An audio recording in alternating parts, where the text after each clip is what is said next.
Buenos días familia, un saludo para todos. Qué rico poder compartir una vez más este tiempo de ayuno con ustedes en este seminario que hemos denominado La Obra Inteligente de la Cruz. Bueno, aquí me encuentro con pajaritos muy bellos cantando. Estoy aquí, detrás mío están unos guaduales muy bellos. Estamos en una escuela pública aquí en la ciudad de Cali, donde tenemos un seminario de Semana Santa, este mismo que estamos haciendo con ustedes. Entonces, bueno, antes de comenzar nuestra jornada, quisimos tener este espacio para ustedes, nuestro ministerio en Texas. Hoy vamos a hablar del precio de mi libertad en este seminario de la obra inteligente de la cruz. El precio de mi libertad. Bueno, la pregunta con la que yo quisiera iniciar es si alguna vez alguien ha pagado una cuenta por usted, una cuenta bien sea porque usted fue a un restaurante o porque le invitaron a unas vacaciones, en fin.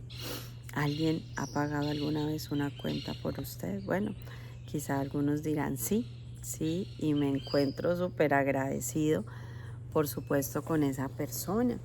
O algunos dirán, no, nunca nadie ha tenido ese detalle conmigo, pero la verdad es una sola.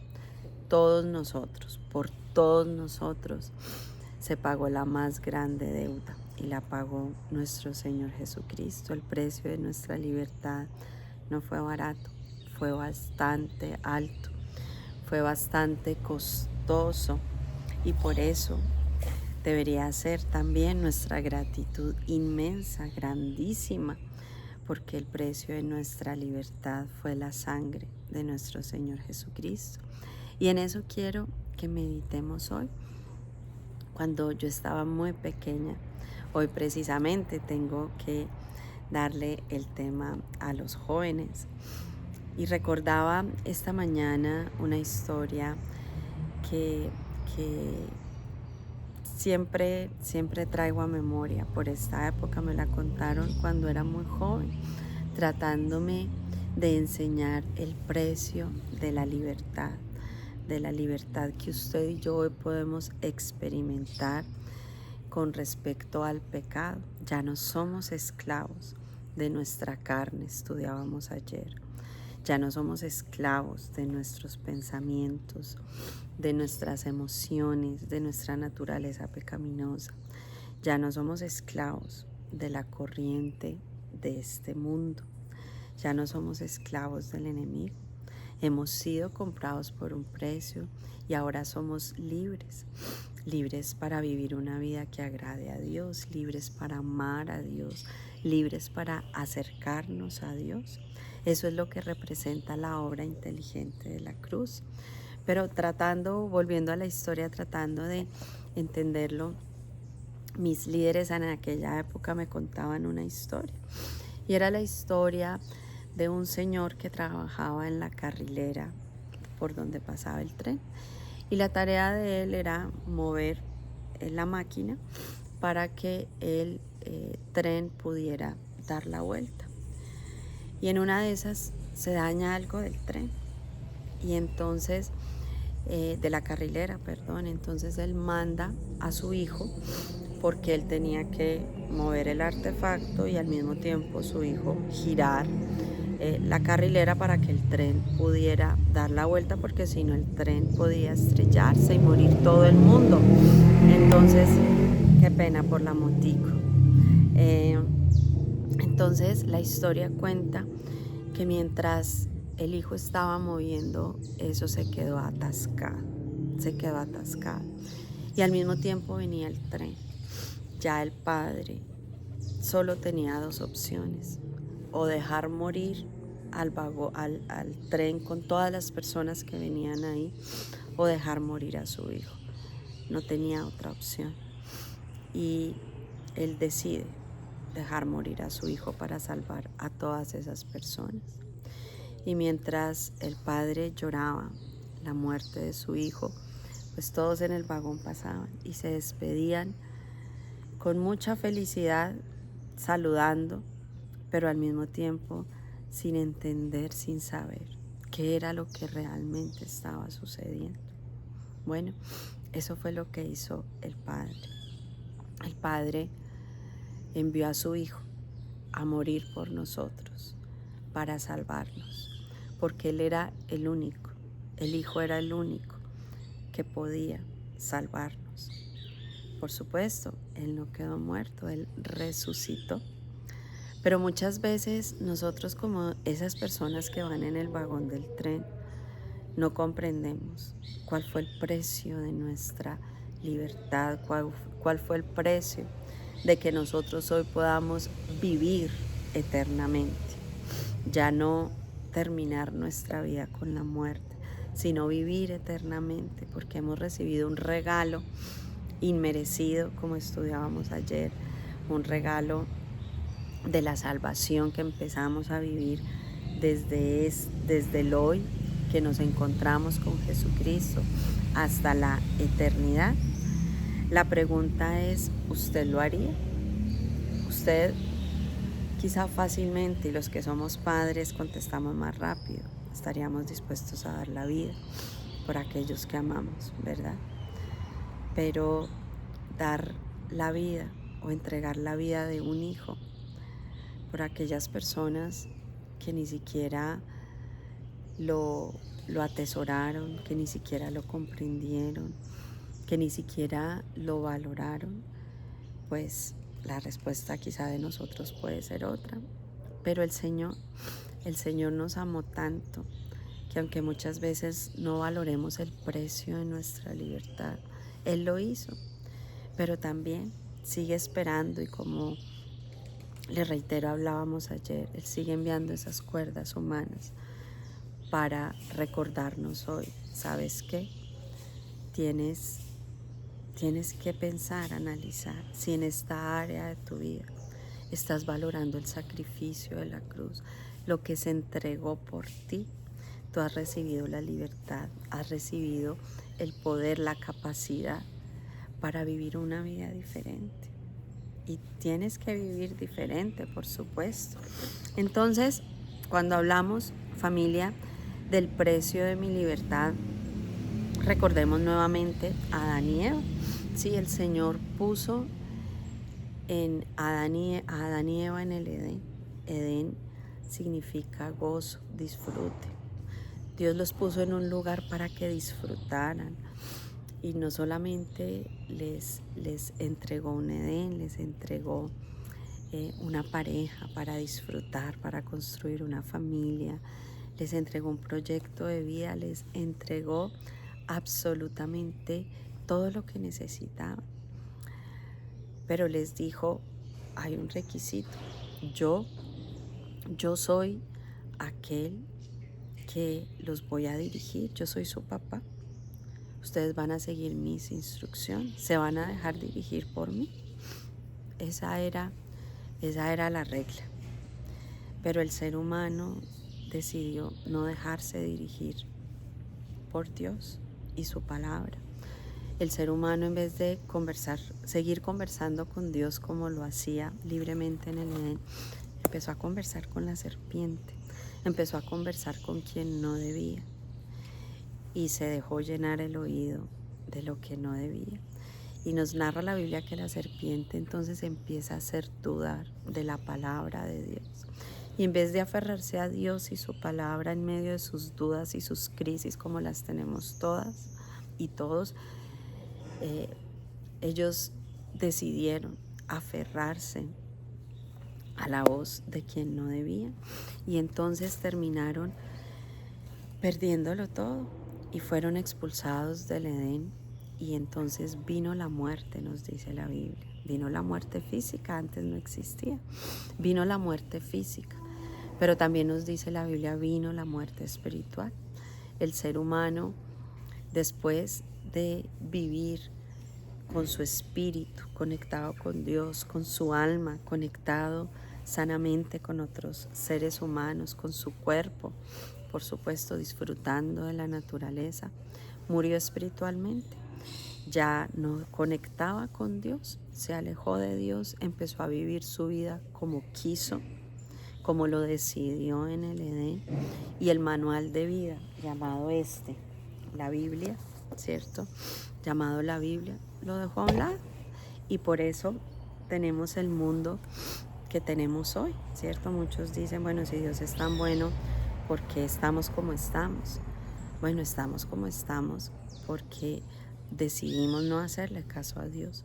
Decidimos seguir nuestro propio criterio, y nuestro propio criterio nos ha llevado a construir un mundo donde lastimosamente hay mucho sufrimiento por desobedecer a Dios.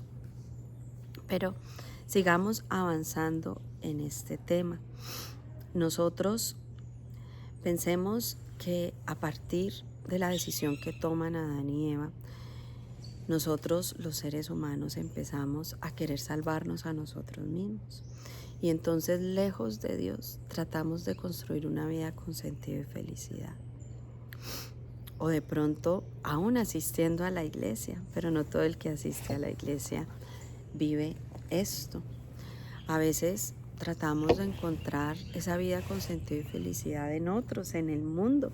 Intentamos que el mundo nos salve, que el mundo nos salve de nuestras frustraciones, de nuestro dolor, de nuestras culpas, de nosotros mismos, pero el mundo tampoco puede hacerlo. O intentamos, como Adán y Eva, dejarnos llevar por la serpiente creyendo que encontraremos un mejor lugar que al lado de Dios.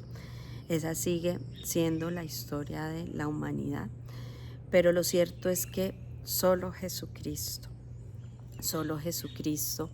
era el que reunía todas las condiciones para volvernos a traer al Edén, para rescatarnos de ese mundo en el que nos perdimos fuera del Edén. Mire lo que dice 1 Pedro 1, del 18 al 19. Sabiendo que fuisteis rescatados de vuestra vana manera de vivir, la cual recibisteis de vuestros padres, no con cosas corruptibles como oro o plata, sino con la sangre preciosa de Cristo, como un cordero sin mancha y sin contaminación. Jesucristo era el único cordero sin mancha, sin contaminación. Era el único que no había cometido pecado, el único que reunía todos los requisitos para poder salvarnos. Era Jesús, nadie más podía hacerlo. Y nos dice la palabra de Dios entonces que aquí se encontraba la santidad de Dios. Aquí había un gran abismo que separaba al ser humano y aquí su naturaleza pecaminosa. Y la cruz representa ese puente. Recordemos ese folleto tan hermoso donde se dibuja la cruz como ese puente que une al ser humano nuevamente con la santidad del Padre.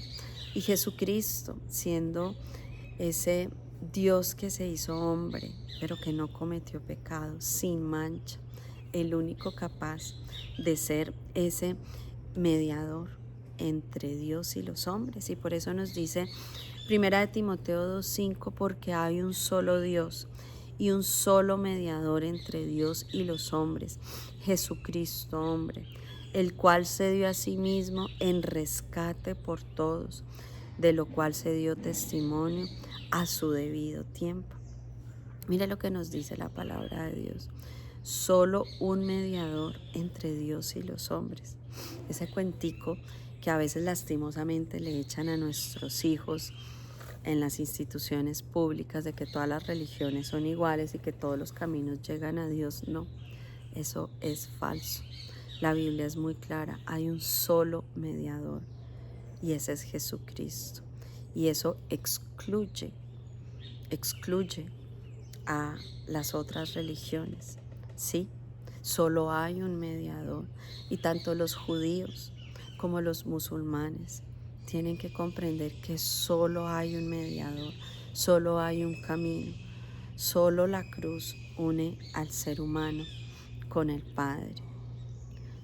Por supuesto, los judíos creen en Jesucristo, pero no como el Hijo de Dios, no como ese único mediador entre Dios y los hombres. como Dios mismo. El Corán, el libro sagrado de los musulmanes, habla de Jesucristo, pero como un profeta que habitó la tierra, no como el mediador, el único que puede unir. Entonces no todas las religiones son iguales, solo hay una que es verdadera y es el cristianismo, aquella que nos dice lo que está escrito en la palabra de Dios, el texto inspirado por Dios, que Jesucristo es el único mediador, solo hay un mediador entre Dios y los hombres, Jesucristo. Y quisiera reiterar, dice Jesucristo, no dice los ángeles, porque ahora les dio por conversar con los ángeles. No es que los ángeles me acercan a Dios, no. Tampoco lo es María. María es una mujer hermosa, la madre de Jesús, una mujer sin igual, pero no una mediadora. La Biblia nunca nos presenta a María como una mediadora.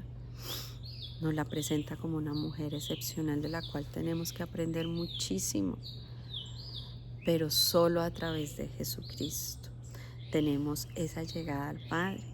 Y aquí quisiera meditar en algo muy bello, lo que es la labor de Jesús como nuestro hermano mayor, ¿cierto?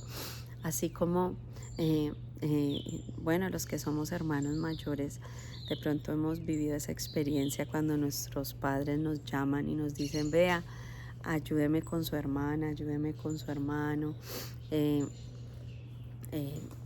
estoy tratando de que entienda esto y no lo entiende, a ver si usted le puede ayudar, se me perdió su hermana, vaya por favor y me la busca, ¿sí? Algunos, que vuelvo y les repito, hemos tenido ese rol de hermanos mayores, quizá podemos entender un poco más esto. Bueno, todos nosotros tenemos un hermano mayor por excelencia sin igual, que es Jesucristo. Jesucristo es ese hermano, no solamente que fue a hacer la tarea que el Padre le envió a hacer, porque Él ama al Padre y confía en el Padre y creyó en el plan del Padre, sino porque Él como hermano mayor nos ama y tampoco quería que nosotros, sus hermanos, nos perdiéramos, y por eso Él vino a este mundo y se despojó a sí mismo y se hizo hombre y se humilló aquí en esta tierra para salvarnos a nosotros que nos habíamos perdido y para reconciliarnos y traernos de nuevo con el Padre. Mire tan bello lo que nos dice Filipenses 2 del 5 al 11. Haya pues en vosotros este sentir que hubo también en Cristo Jesús. Nos va a hablar de lo que sentía Jesucristo, el cual siendo en forma de Dios, no estimó el ser igual a Dios como cosa a que aferrarse. Miren lo que dice la palabra de Dios. No estimó el ser igual a Dios como cosa a que aferrarse, sino que se despojó a sí mismo, tomando forma de siervo, hecho semejante a los hombres, y estando en la condición de hombre, se humilló a sí mismo, haciéndose obediente hasta la muerte y muerte de cruz. Por lo cual Dios también le exaltó hasta lo sumo y le dio un nombre que es sobre todo nombre, para que en el nombre de Jesús se doble toda rodilla de los que están en los cielos y en la tierra y debajo de la tierra, y toda lengua confiese que Jesucristo es el Señor, para gloria de Dios Padre. Mire tan bello, nos está hablando que nuestro hermano mayor, nuestro Señor Jesucristo, siendo igual a Dios, porque Él es Dios, no se aferró a su deidad, sino que hecho semejante a los hombres, se despojó a sí mismo tomando forma de siervo, y siendo Dios bajó a esta tierra. También siendo hombre, vivió nuestras mismas aflicciones, nuestras mismas debilidades, se humilló y fue obediente hasta la muerte y muerte de cruz. Pero aquí la Biblia nos aclara que fue una decisión que Él también tomó. el Padre le envió. Él era un hijo obediente, pero él no vino a regañadientes, él no vino bravo a hacer la tarea. Él vino, él tomó esa decisión libre también por amor a cada uno de nosotros. Quizás usted y yo podemos tener experiencias diferentes con respecto a lo que es un hermano, ¿sí? Yo no sé cuál es su historia. Sé que la relación de hermanos es una de las más difíciles en la Biblia y una de las más difíciles hoy, poder tener esa relación de hermandad que nos enseña nuestro Señor Jesucristo. Lo cierto es que la invitación hoy es que esa imagen que usted tiene de hermanos no sea la de su experiencia en esta tierra, sino que usted se permita en esta Semana Santa redimir esa experiencia y que usted pueda entender en Jesucristo la labor de un hermano, para que usted entienda, por supuesto, su labor como hermano, que es la de, como lo hizo Jesucristo, interceder por nuestros hermanos, que es la de ayudar a nuestros hermanos a que no se pierdan. Pero quisiera sobre todo que usted entendiera la labor tan maravillosa que hizo Jesucristo como nuestro hermano mayor, de entregarse por amor a cada uno de nosotros, de humillarse, de sufrir la muerte de cruz para llevar los pecados de todos nosotros. Porque dice la Biblia en 2 Corintios 5:21, al que no conoció pecado, refiriéndose a Jesucristo, él no conoció pecado, por nosotros lo hizo pecado, para que nosotros fuésemos hechos justicia de Dios en él. Jesucristo no conoció pecado, pero llevó por nosotros, se hizo pecado. Mire lo que nos dice la Biblia, por nosotros lo hizo pecado. Él llevó todo el pecado de nosotros en la cruz. Imagínense lo que significa. Si usted a veces se siente culpable y vive un momento doloroso cuando hace lo que no debe, imagínese Jesucristo, no solamente lo que físicamente representó la cruz, sino lo que emocionalmente representó cargar el pecado de toda la humanidad. Y ni se diga lo que significó espiritualmente experimentar eso delante del Señor. Seguramente pues es algo que ni siquiera nuestra mente limitada alcanza a comprenderlo. Lo cierto es que, como dice Juan 3:16, lo hizo el Señor por amor. Porque de tal manera amó Dios al mundo que ha dado a su Hijo unigénito, para que todo aquel que en él cree no se pierda, mas tenga vida eterna. El anhelo del Padre era que no nos perdiéramos. El anhelo de nuestro hermano mayor Jesucristo era que no nos perdiéramos. Y por eso Él, siendo Dios, se hizo hombre y vino a salvarnos. Entonces yo quisiera que usted meditara en esta hermosa frase, pensando en la obra inteligente de la cruz. Cuando usted se siente perdido, ¿qué tiene que hacer? Vuelva a la obra inteligente de la cruz, vuelva a comprender el sacrificio de la cruz, vuelva a comprender el precio de su libertad, para que usted vuelva y le ponga orden a sus pensamientos, a sus emociones, a sus decisiones, porque el sacrificio de la cruz lo merece. Nuestro corazón tiene que estar agradecido porque fuimos, el precio que se pagó por usted y por mí fue muy alto. Cuando hablamos de la obra inteligente de la cruz, familia, hablamos primero de un aspecto moral que significa que la obra inteligente de la cruz se fundamenta en el amor, se fundamenta solamente en el amor de Dios, en el amor del Hijo, de nuestro hermano mayor por nosotros, no en nuestras obras, no en nuestro mérito, ¿sí? Usted ha recibido ese regalo, como hablábamos ayer.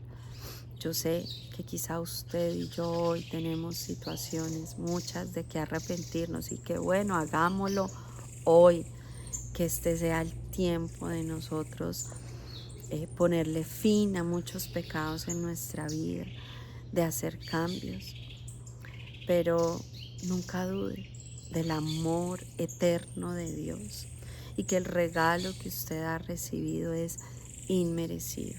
Pero la obra inteligente de la cruz también tiene un aspecto comercial. Recordemos que en aquel tiempo, para comprar un esclavo había que pagar un precio.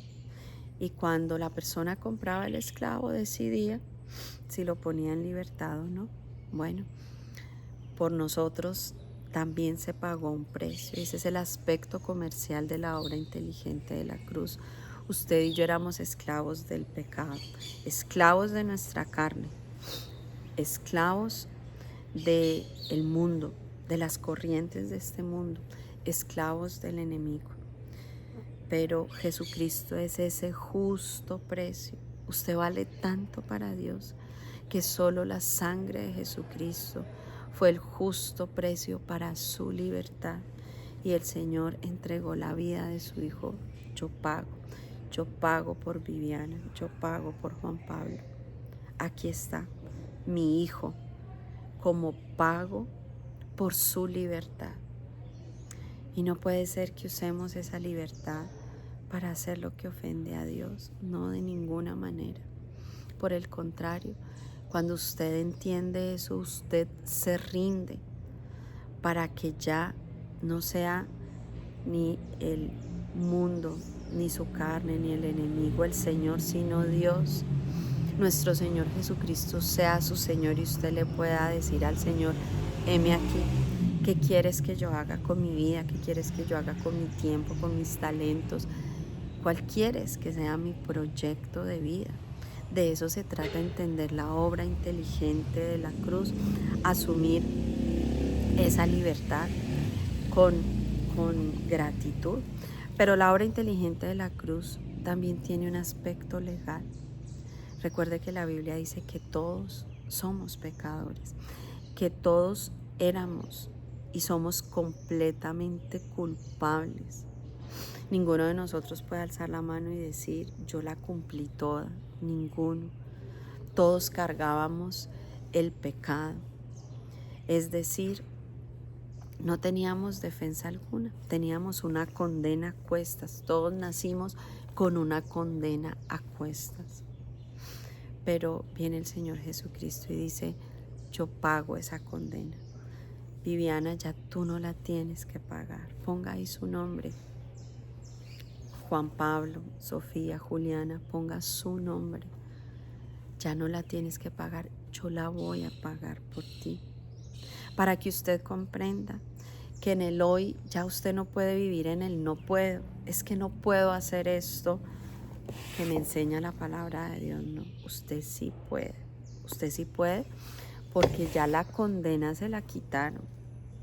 Ya el Señor dijo: yo pago esa condena, tú eres libre, tú puedes. Por supuesto, ahí es que tomar la decisión. Aquí no se trata, como siempre les digo, de que usted pueda o no pueda. En Jesucristo se trata de que usted quiera hacerlo, de que usted tome la decisión de hacerlo. Y también la obra inteligente de la cruz tiene un aspecto sacrificial. Y ese aspecto sacrificial, ¿qué significa? Que no era suficiente cualquier entrega. No era suficiente que cualquier persona dijera: Viviana se perdió, venga, yo voy y la busco, yo quiero salvarla. No, no era suficiente. Solamente podía ser alguien perfecto, alguien sin pecado.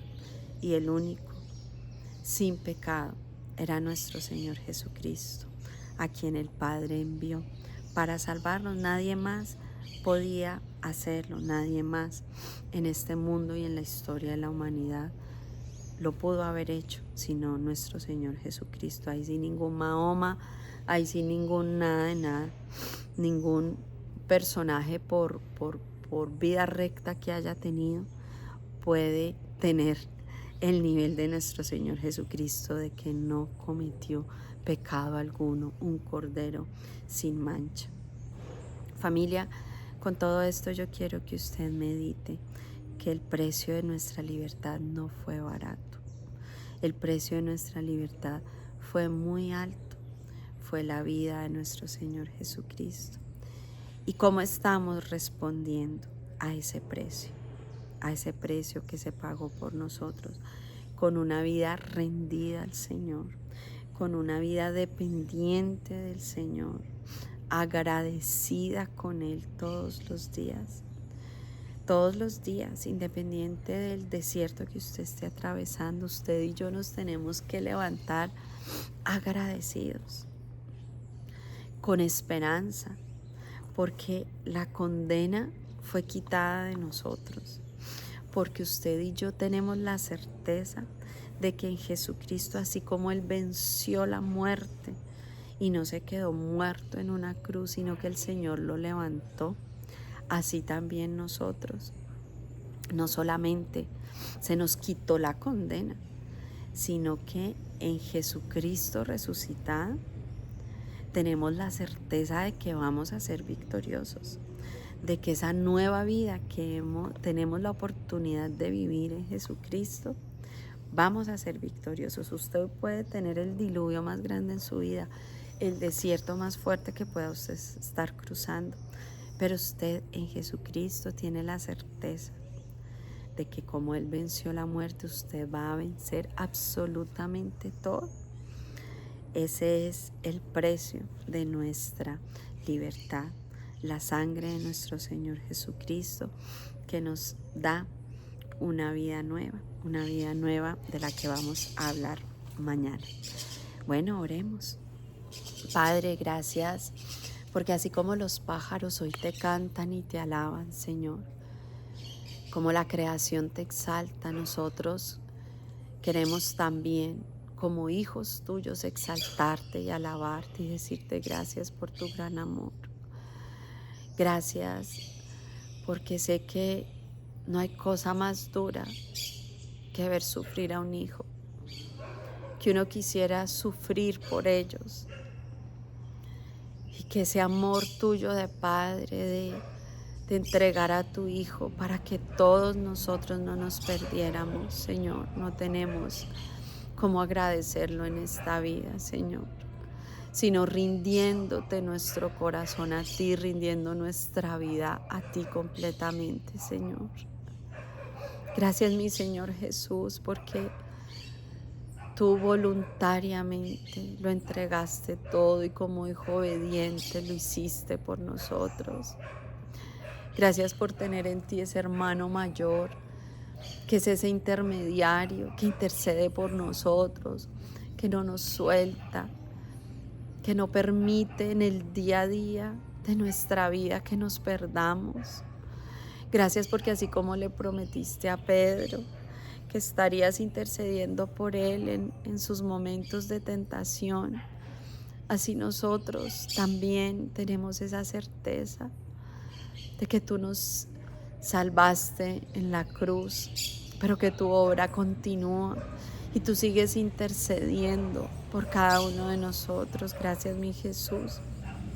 Gracias, mi Jesús, por ser ese hermano mayor que pagó el precio, que nos defendió, que quitó esa condena con la que nacimos, de seguir recorriendo caminos equivocados, quizá historias familiares de dolor, seguir repitiendo caminos equivocados de nuestra cultura, seguir recorriendo caminos que nuestra naturaleza pecaminosa a veces nos lleva tan fácilmente, pero tú nos hiciste libres y por eso hoy te bendecimos y te ruego, Señor, que nos permitas a cada uno en este tiempo seguir meditando en la obra inteligente de la cruz y en cómo estamos viviendo frente a esa obra maravillosa. Gracias, Señor, porque solamente tu Santo Espíritu nos sigue convenciendo de ese hermoso acto de amor que yo te ruego tengamos presente todos los días de nuestra vida, el precio tan alto que se pagó por nosotros y que demanda de nosotros una vida digna de ese sacrificio. Bendito seas tú. En el nombre de Jesús te hemos orado. Amén. Bueno, familia, Dios les bendiga y nos vemos pronto.